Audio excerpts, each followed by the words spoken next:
Well, hello. I don't know what to call this pen, but this was marketed as a handmade pen from Japan and probably made in the 1960s. So a little unique, but yeah, kind of fun. So let's take a look at it.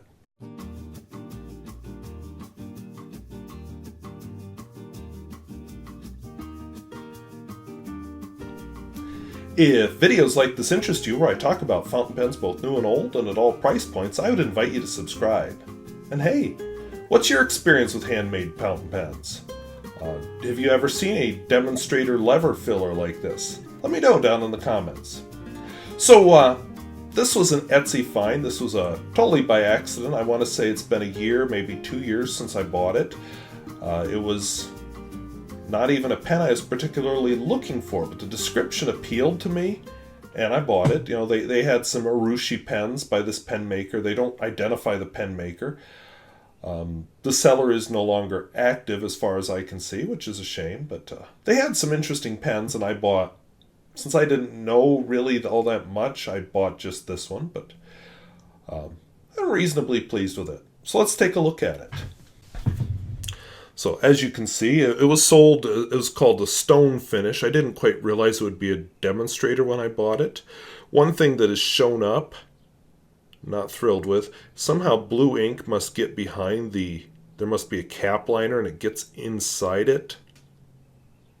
So, and you know, I can see a little bit of how it was put together, perhaps not the best.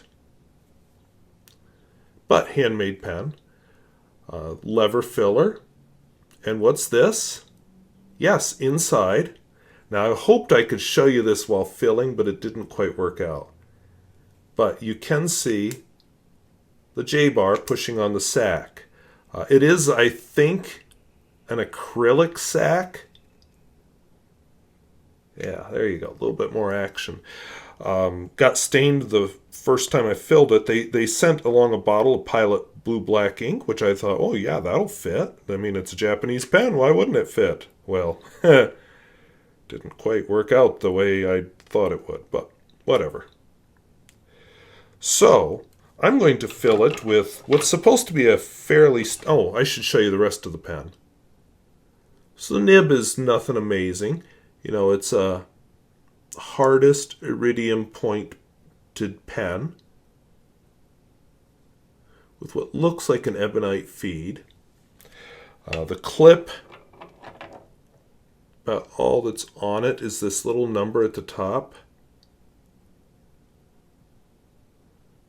which looks like maybe a R14, something like that. So yeah, it's a mystery pen. I don't know much about it. I'm going to fill it with Rattler Eel Red. I thought I'd be able to film the filling, but I couldn't get camera angles worked out, so we'll just do it this way. The reason I like this ink is it can be kind of a stain remover, so we're going to try for some stain removal here.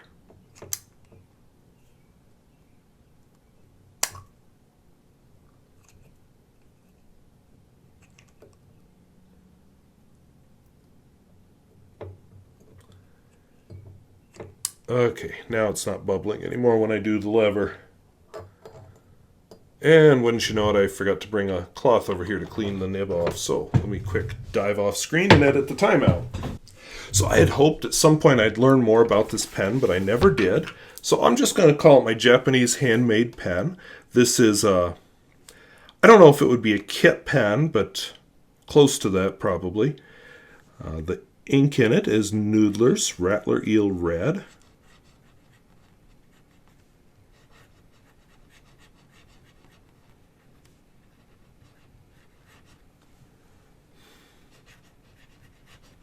One of the questions you'd ask is flex. Well, I think when you see the word hardest iridium pointed pen on the nib, that's a sign. None. Little line variation perhaps, but definitely not a flex nib. So for whatever that's worth. Wetness and flow, I think you can see that the ink comes out of it reasonably easily.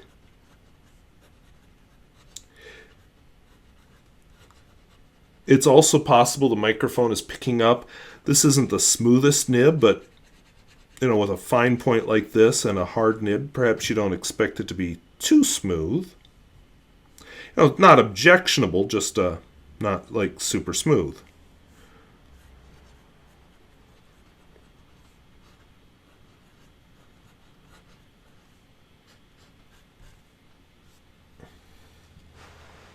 Sorry, did that off screen. Reverse writing, because some of my viewers are into that kind of thing. Kind of a catchy, extra fine. Not an experience I would choose to seek out.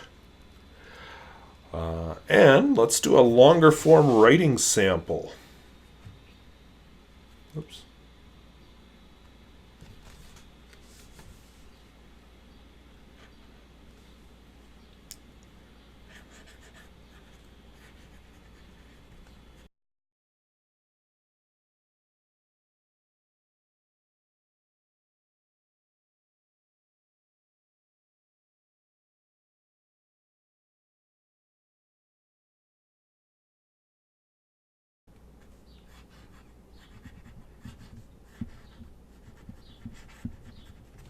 Of course, the sound disappears when I speed it up there, but yeah, this drags across the paper. It probably could be smoothed. I wouldn't say it's scratchy, but it definitely goes beyond just the word feedback. I'll do the world-famous Pier Gustafson test, where we see how it handles rapid movement.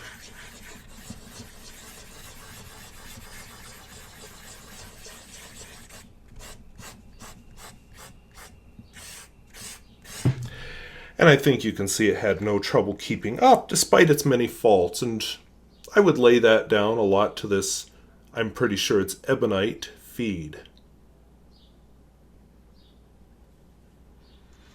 Actually looks like those comb feeds you find in a lot of vintage pens. One more important test. This shirt doesn't have a pocket, so we're going to fake it. Oh, God. Come on. So, this is probably a sign about how it's going to behave in a pocket, but it's also a t-shirt. It goes on, but it needed a little encouraging. This clip is tight.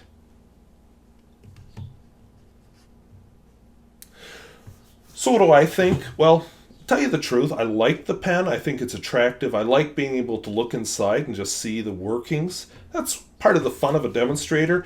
And I don't have another demonstrator lever filler, so that's pretty cool. That said, it's not the best writer in my collection. I've wondered maybe if I put a different nib on it, would I like it better? I don't know. But, there it is. For what I paid for it, I don't feel like I got cheated at all. I'm reasonably happy with it. Would I buy it again? I didn't go back to these people and buy another one of their pens. I mean, I was tempted by, like I said, they had some urushi and some other rather attractive finishes, but I just thought, no, one is enough. And like I said, it was a handmade pen, and you can see those faults. Perhaps this pen maker wasn't at the peak of his abilities yet, or, it's handmade. They're not going to be perfect like something made with a machine. So, interesting, but not in a hurry to get another one. So, if videos like this interest you, where I talk about fountain pens both new and old and at all price points, I would invite you to subscribe.